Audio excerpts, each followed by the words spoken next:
Comment être créatif? Comment être vraiment créatif? Pas juste faire différemment, mais faire quelque chose de sincère, quelque chose d'unique, quelque chose de vrai. Aujourd'hui, à l'heure des réseaux, tout le monde copie tout le monde. On scrolle, on imite, on répète, et dans tout ce contenu, l'originalité s'efface. Mais pourquoi c'est si difficile de créer quelque chose qui nous ressemble? Pourquoi on se sent vide parfois? Pourquoi les idées ne viennent plus? Eh bien, peut-être parce qu'on ne se donne pas la peine, parce qu'on reste dans notre zone de confort. On évite le risque, on évite l'échec, certains diront. Mais je vous dis qu'on évite surtout de se surprendre. La créativité, elle se travaille, elle naît du risque, du doute, de la contrainte. Oui, de la contrainte naît la créativité. Ce n'est pas juste une phrase, c'est une réalité. C'est de là qu'est parti mon défi photo.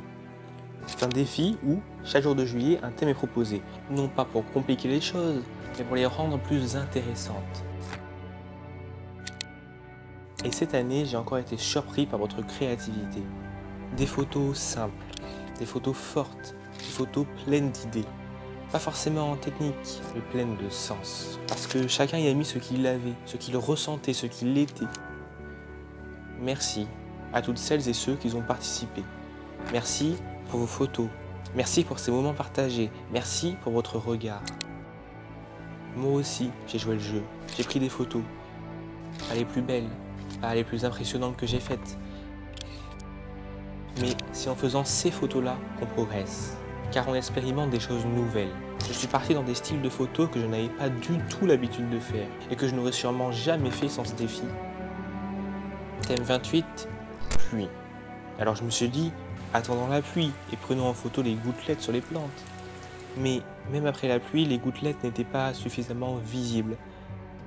Alors j'ai pris de l'eau et fait une pluie artificielle pour obtenir de belles gouttelettes. Mais je n'étais toujours pas satisfait, les gouttes ne tenaient pas bien et la lumière n'était pas belle. Et c'est ainsi, au bout de la 3e plante, que j'ai pu obtenir un résultat dont j'ai été satisfait. Jamais je ne serais allé faire ça sans ce défi. Ce sont les thèmes, les contraintes qui nous obligent à persévérer et à faire preuve d'ingéniosité. C'est comme ça que ce défi nous fait progresser. En essayant, en ratant, en recommençant. On progresse par la pratique tout simplement.